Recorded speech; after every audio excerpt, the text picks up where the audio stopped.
ಪರೀಕ್ಷೆಯಲ್ಲಿ ಬರೆಯೋದಿದೆಯಲ್ಲ, ಸುಂದರವಾಗಿಯೂ ಇರಬೇಕು, ವೇಗವಾಗಿ ಕೂಡ ಬರೆಯಬೇಕು. Good handwriting unlocks the most stubborn heart ಅಂತ.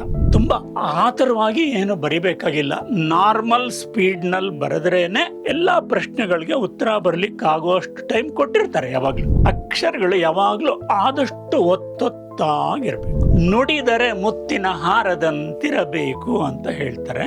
ಆದ್ರೆ ಬರೆದರೂ ಮುತ್ತು ಪೋಣಿಸಿದಂತೆ ಇರಬೇಕು ಅಂತ.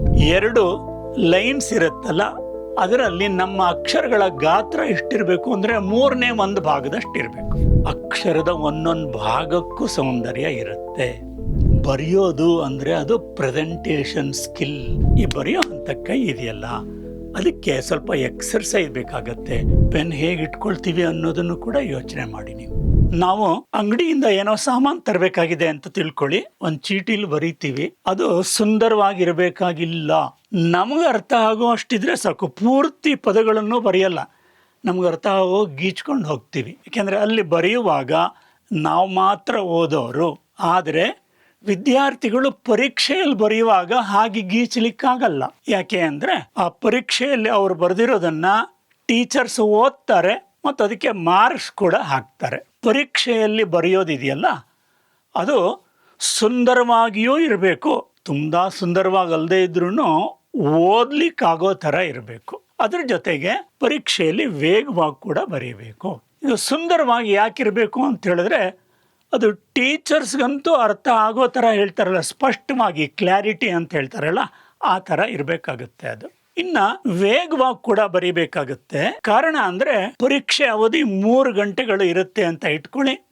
ಅಷ್ಟರಲ್ಲಿ ಒಂದು 40-45 ಪ್ರಶ್ನೆಗಳಿಗೆ ಉತ್ತರ ನಾವು ಬರೀಬೇಕಾಗತ್ತೆ. ಈಗ ಪರೀಕ್ಷೆಯಲ್ಲಿ ಹಾಗಾದ್ರೆ ಹೇಗೆ ಬರೆಯೋದು ಅಂತ ಮುಖ್ಯವಾಗಿ ವಿದ್ಯಾರ್ಥಿಗಳಿಗೆ ಇದು ಸುಂದರವಾಗಿಯೂ ಮತ್ತು ವೇಗವಾಗಿಯೂ ಬರೆಯೋದು ಹೇಗೆ ಅಂತ.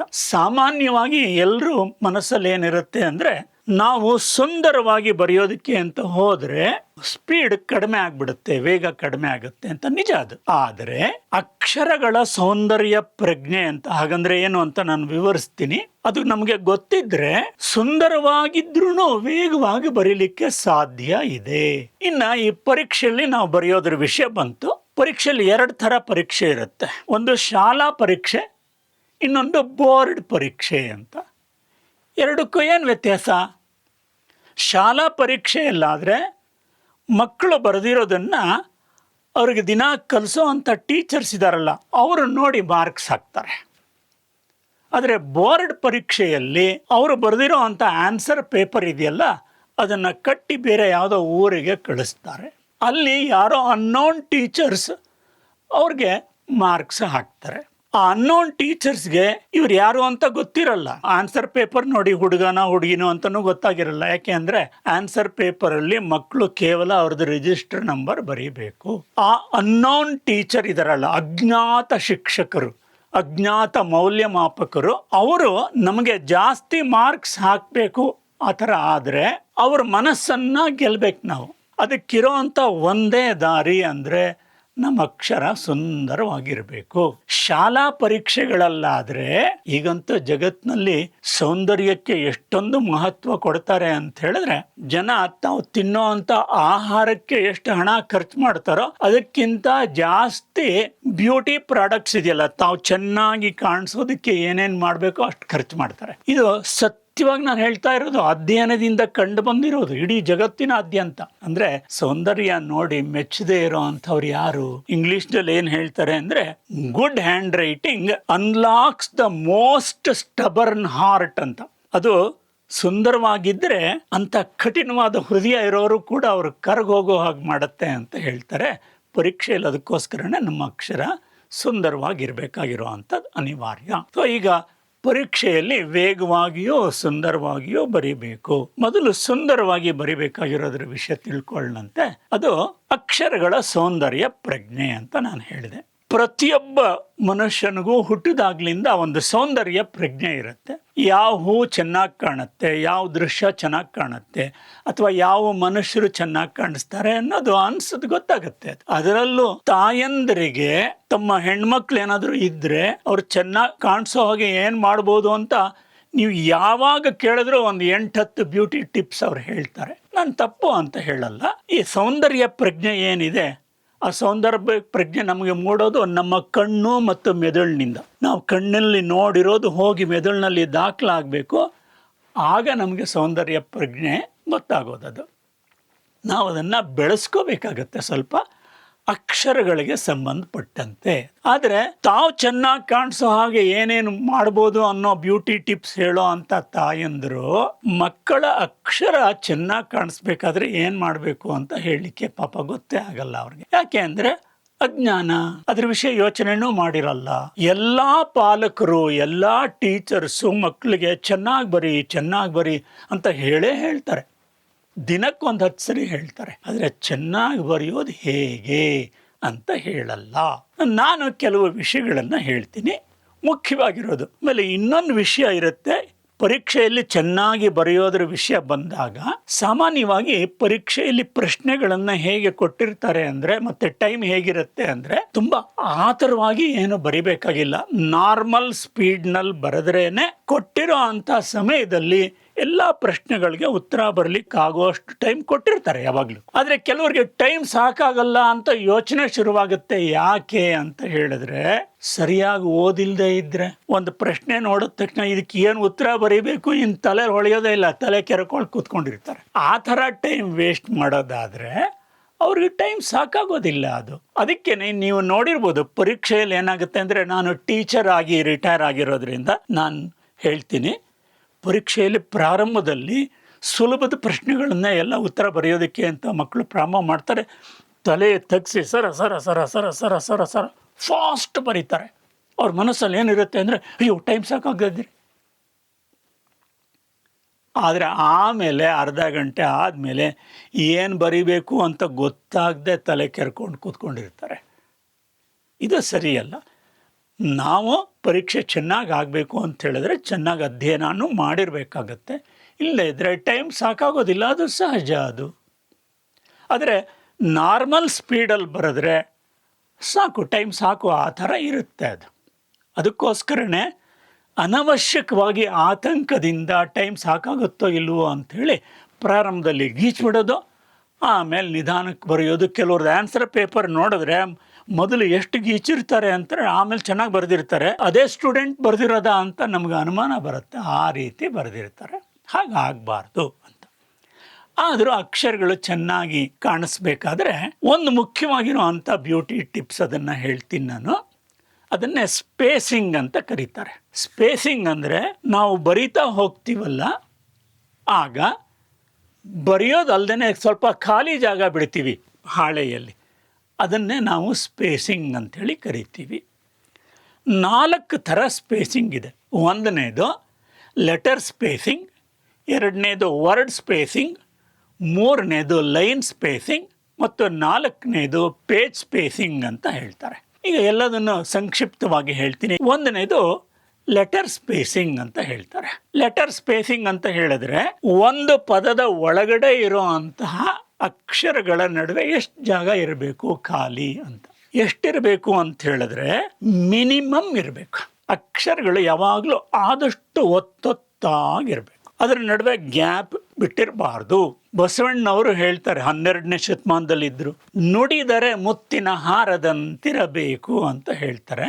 ಆದರೆ ನಾನು ಹೇಳೋದೇನು ಅಂದರೆ, ಬರೆದರೂ ಮುತ್ತು ಪೋಣಿಸಿದಂತೆ ಇರಬೇಕು ಅಂತ. ಒಂದೇ ಪದದಲ್ಲಿ ಇರೋ ಅಂಥ ಅಕ್ಷರಗಳನ್ನ ಒಂದೊಂದು ಅಕ್ಷರನ ಒಂದು ಮುತ್ತು ಮುತ್ತು ಮುತ್ತು ಪೋಣಿಸ್ದಾಗಿದ್ದರೆ ಆಗ ಚೆನ್ನಾಗಿರುತ್ತೆ.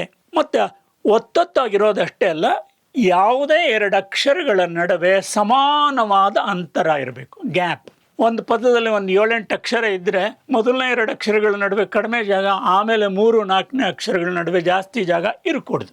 ಈಕ್ವಲ್ ಸ್ಪೇಸಿಂಗ್ ಇರಬೇಕು, ಮಿನಿಮಮ್ ಸ್ಪೇಸಿಂಗ್ ಇರಬೇಕು. ಅಕ್ಷರಗಳು, ಒಂದು ಪದದೊಳಗಡೆ ಇರುವಂಥ ಅಕ್ಷರಗಳು ಹೇಗಿರಬೇಕು ಅನ್ನೋದಕ್ಕೆ ಇನ್ನೊಂದು ಉದಾಹರಣೆ ಕೊಡೋದಾದರೆ, ಒಂದು ಸುಂದರವಾದ ದಂತ ಪಂಕ್ತಿ ಇದ್ದಾಗಿರಬೇಕು. ನೀವು ಯಾವುದಾದ್ರೂ ಟೂತ್ಪೇಸ್ಟ್ದ ಆ್ಯಡ್ ನೀವು ನೋಡಿದರೆ ನಿಮಗೆ ಕಾಣಿಸುತ್ತೆ, ಅದರಲ್ಲಿ ಆ ಹಲ್ಲುಗಳು ತೋರಿಸ್ತಾರಲ್ಲ ಎಷ್ಟು ಸುಂದರವಾಗಿರುತ್ತೆ ನೋಡಿ, ಹಲ್ಲುಗಳ ನಡುವೆ ಗ್ಯಾಪ್ ಇರುತ್ತಾ? ಗ್ಯಾಪ್ ಇದ್ದರೆ ಅದು ಆರೋಗ್ಯಕ್ಕೂ ಒಳ್ಳೆಯದಲ್ಲ, ಹಲ್ಲಿನ ಆರೋಗ್ಯಕ್ಕೆ ನೋಡಲಿಕ್ಕೂ ಚೆನ್ನಾಗಿ ಕಾಣಿಸೋದಿಲ್ಲ. ಆದ್ದರಿಂದ ಅಕ್ಷರಗಳ ಒಳಗೆ, ಒಂದು ಪದದ ಒಳಗಡೆ ಇರೋವಂಥ ಅಕ್ಷರಗಳಿದೆಯಲ್ಲ, ಅದು ಒತ್ತೊತ್ತಾಗಿರಬೇಕು. ಆಮೇಲೆ ಈಗ ಲೆಟರ್ ಸ್ಪೇಸಿಂಗ್ ಆದಮೇಲೆ ಎರಡನೇದು ವರ್ಡ್ ಸ್ಪೇಸಿಂಗ್ ಅಂತ. ಒಂದು ಪದಕ್ಕೂ ಇನ್ನೊಂದು ಪದಕ್ಕೂ ನಡುವೆ ಅಂತರ ಇರಬೇಕು, ಗ್ಯಾಪ್ ಇರಬೇಕು. ಕೆಲವು ಸ್ಕೂಲ್ಗಳಲ್ಲಿ ಚಿಕ್ಕ ಮಕ್ಕಳಿಗೆ ಒಂದು ಪದ ಬರೆದಾದ್ಮೇಲೆ ಅವ್ರದ್ದು ಕಿರುಬೆರಳನ್ನು ಇಡು, ಆಮೇಲೆ ಮುಂದಿನ ಪದ ಬರಿ. ಅಂದ್ರೆ ಪದಗಳ ನಡುವೆ ಎಷ್ಟು ಗ್ಯಾಪ್ ಇರಬೇಕು ಅಂದ್ರೆ ಒಂದು ಪದ ಎಲ್ಲಿ ಮುಗೀತು, ಮುಂದಿನ ಪದ ಎಲ್ಲಿಂದ ಪ್ರಾರಂಭ ಆಗಿರುತ್ತೆ ಅಂತೇಳಿ ಒಂದು ಗ್ಯಾಪ್ ಇರಬೇಕು. ಆ ಗ್ಯಾಪ್ ಇಲ್ಲದೆ ಇದ್ರೆ ಯಾವ ಪದ ಎಲ್ಲಿ ಮುಗೀತು, ಎಲ್ಲಿ ಪ್ರಾರಂಭ ಆಯಿತು ಅದು ಗೊತ್ತೇ ಆಗಲ್ಲ. ಅದು ಈಗ ನೋಡಿ, ಇಲ್ಲಿ ತೋರಿಸ್ತೀನಿ. ಇಲ್ಲಿ ವೈಕುಂಠ ಜನಾರ್ದನ ಅಂತ ಇದೆ. ಈ ವೈಕುಂಠ ಅನ್ನೋದು ಒಂದು ಪದ ಅದು ಅಲ್ವಾ. ಇವೆಲ್ಲ ಇಲ್ಲಿ ಒತ್ತೊತ್ತಾಗಿದೆ. ಇದು ಒಂದು ಪದ, ಇಲ್ಲಿಗೆ ಮುಗೀತು, ಇಲ್ಲಿಂದ ಮುಂದಿನ ಪದ ಅಂತ ಕಾಣಿಸುತ್ತೆ. ಆದರೆ ಇಲ್ಲಿ ಗ್ಯಾಪ್ ಕೊಟ್ಟರೆ ಏನಾಗುತ್ತೆ? ವೈಕುಂಠ ಜನಾರ್ದನ, ಅರ್ಥನೇ ಕೆಟ್ಟೋಗ್ಬಿಡತ್ತೆ ಅದು. ಇಲ್ಲಿ ಇನ್ನೂ ಒಂದು ಗಮನಿಸ್ಬೋದು, ಈ ಪದ ಚೆನ್ನಾಗಿ ಕಾಣಿಸ್ತಾ ಇದೆ. ಯಾಕೆ ಅಂದರೆ ನೋಡಿ, ಒಂದೇ ಪದದ ಒಳಗಡೆ ಇರುವಂಥ ಅಕ್ಷರಗಳನ್ನು ಒತ್ತೊತ್ತಾಗಿ ಬರೆದಿರೋದ್ರಿಂದನೇ ಇದು ಚೆನ್ನಾಗಿ ಕಾಣಿಸುತ್ತೆ. ಇದರಿಂದ ನಾವು ಎರಡು ವಿಷಯಗಳನ್ನು ತಿಳ್ಕೊಳ್ಬೋದು. ಒಂದು ಲೆಟರ್ ಸ್ಪೇಸಿಂಗ್ ಮತ್ತು ವರ್ಡ್ ಸ್ಪೇಸಿಂಗ್. ಮೂರನೇ ವಿಷಯಕ್ಕೆ ಬರ್ತೀನಿ, ಲೈನ್ ಸ್ಪೇಸಿಂಗ್ ಅಂತ ಹೇಳ್ತಾರೆ. ಲೈನ್ ಸ್ಪೇಸಿಂಗ್ ಅಂತ ಹೇಳಿದ್ರೆ ಒಂದು ಸಾಲಿಗೂ ಅದರ ಕೆಳಗಡೆ ಇರೋ ಸಾಲಿಗೂ ಇರೋ ಅಂಥ ಗ್ಯಾಪ್. ನಾವು ಬಿಳಿ ಹಾಳೆಯಲ್ಲಿ ಬರೆಯುವಾಗ ನಮ್ಮ ಅಕ್ಷರಗಳು ದೊಡ್ಡದಿದ್ರೆ ಒಂದು ಲೈನ್ಗೂ ಇನ್ನೊಂದು ಲೈನ್ಗೂ ಜಾಸ್ತಿ ಅಂತರ ಬಿಡ್ಬೋದು. ಅಕ್ಷರಗಳ ಸೈಜು ಚಿಕ್ಕದಿದ್ರೆ ಒಂದು ಲೈನ್ಗೂ ಇನ್ನೊಂದು ಲೈನ್ಗೂ ಅಂತರ ಕಡಿಮೆ ಮಾಡ್ಬೋದು. ಹೀಗಿರುತ್ತೆ ಅದು. ಆದರೆ ನಾವು ರೂಲ್ಡ್ ಪೇಪರಲ್ಲಿ ಬರೆಯುವಾಗ, ಪರೀಕ್ಷೆಯಲ್ಲಿ ರೂಲ್ ಪೇಪರೇ ಕೊಡ್ತಾರೆ ಸಾಮಾನ್ಯವಾಗಿ ಉತ್ತರ ಬರೆಯುವಾಗ. ರೂಲ್ ಪೇಪರಲ್ಲಿ ಬರೆಯುವಾಗ ನಾವು ನಮ್ಮ ಅಕ್ಷರಗಳನ್ನು ಆ ರೂಲ್ ಇರುತ್ತಲ್ಲ ಅದಕ್ಕೆ ತಕ್ಕ ಹಾಗೆ ಅಡ್ಜಸ್ಟ್ ಮಾಡಬೇಕು. ಈಗ ನೋಡಿ, ಕೆಲವರು ತಿಳ್ಕೊಂಡಿರ್ತಾರೆ ರೂಲ್ ಹಾಕಿರುತ್ತಲ್ಲ ಅದರಲ್ಲಿ ನಮ್ಮ ಅಕ್ಷರಗಳು ಕರೆಕ್ಟಾಗಿ ಅರ್ಧದಷ್ಟಿರಬೇಕು ಅಂತ ಹೇಳ್ತಾರೆ. ಅದು ಸರಿಯಲ್ಲ. ಅದು ಯಾಕೆ ಅಂತ ಹೇಳಿದ್ರೆ, ಇಂಗ್ಲೀಷನ್ನು ಮುಖ್ಯವಾಗಿ ನಾವು 4 ಲೈನ್ಸ್ ಕಾಪಿ ಬುಕ್ ಅದರಲ್ಲಿ ಬರಿತೀವಿ. ಒಂದು ಖಾಲಿ ಜಾಗದಲ್ಲಿ 4 ಗೆರೆಗಳನ್ನು ಎಳೆದ್ರೆ 3 ಸ್ಪೇಸ್ ಆಗುತ್ತೆ.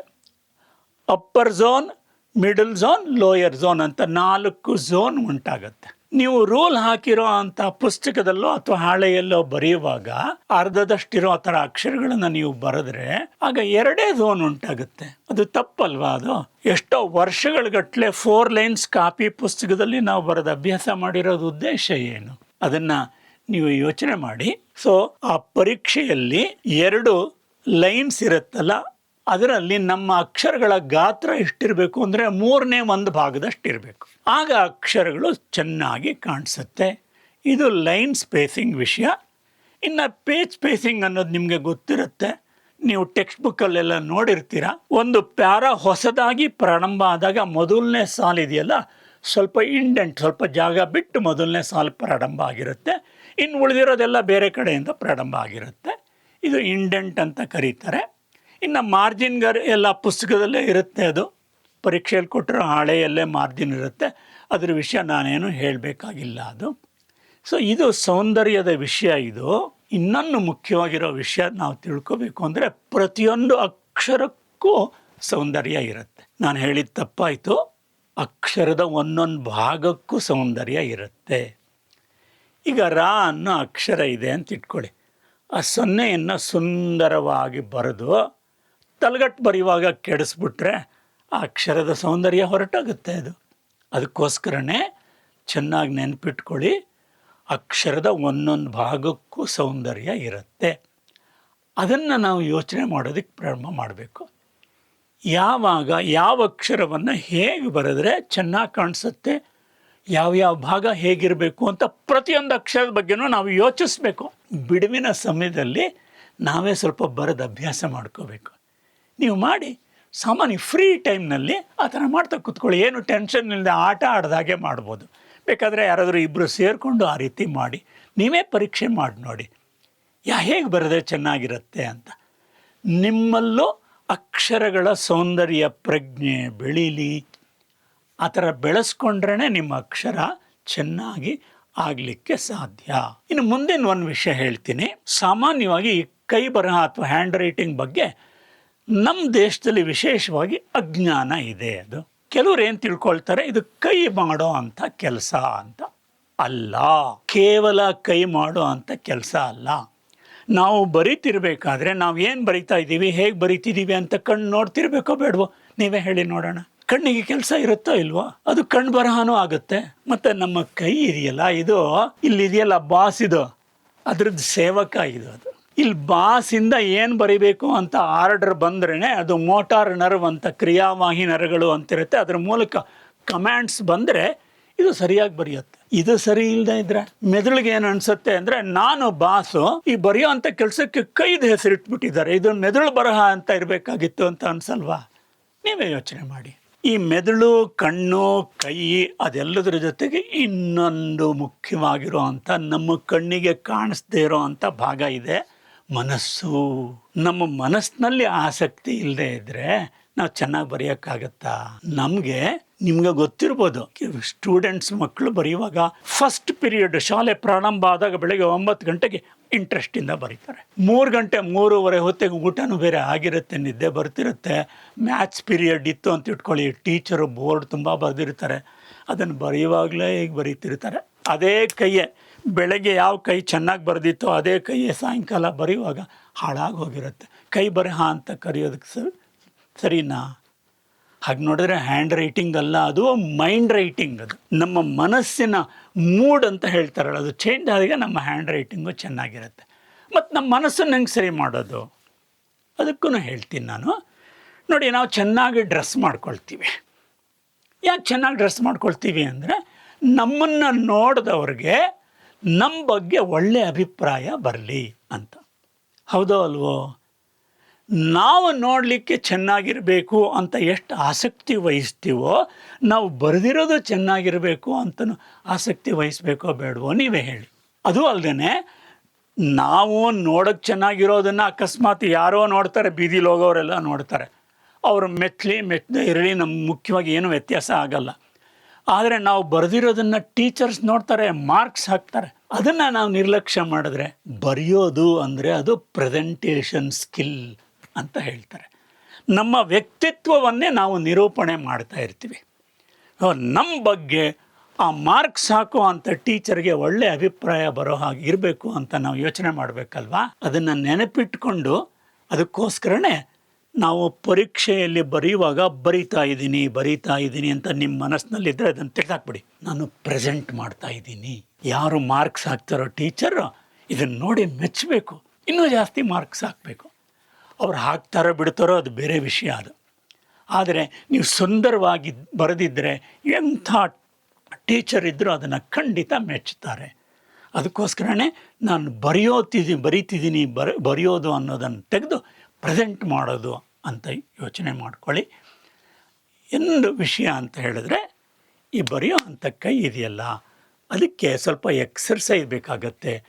ಹೀಗೆ ಬೇರೆ ಬೇರೆ ರೀತಿ ನೀವು ಮಾಡ್ತಾ ಇದ್ದರೆ, ನೀವೇ ಯೋಚನೆ ಮಾಡಿ, ಬೇರೆ ಬೇರೆ ರೀತಿ ಮಾಡಿಸೋದು, ಹೀಗೆ ಮಾಡೋದು ಎಲ್ಲ ಮಾಡ್ತಾ ಇದ್ದರೆ ಅದಕ್ಕೆ ಎಕ್ಸರ್ಸೈಸ್ ಆಗುತ್ತೆ. ಈ ಕೈಯಲ್ಲಿ 27 ಜಾಯಿಂಟ್ಸು, 27 ಸ್ಮಾಲ್ ಬೋನ್ಸ್ ಎಲ್ಲ ಇದೆ. ಎಕ್ಸರ್ಸೈಸ್ ಮಾಡೋದ್ರಿಂದ ಇದು ಫ್ಲೆಕ್ಸಿಬಲ್ ಆಗುತ್ತೆ. ನೀವು ಹೇಳ್ದ ಹಾಗೆ ಕೈ ತಿರುಗುತ್ತೆ. ಪೆನ್ ಹೇಗೆ ಇಟ್ಕೊಳ್ತೀವಿ ಅನ್ನೋದನ್ನು ಕೂಡ ಯೋಚನೆ ಮಾಡಿ. ನೀವು ಇಷ್ಟೆಲ್ಲ ನೀವು ಮಾಡಿದ್ರೆ ನಿಮ್ಮ ಕೈ ಬರಹ ಚೆನ್ನಾಗಿರುತ್ತೆ.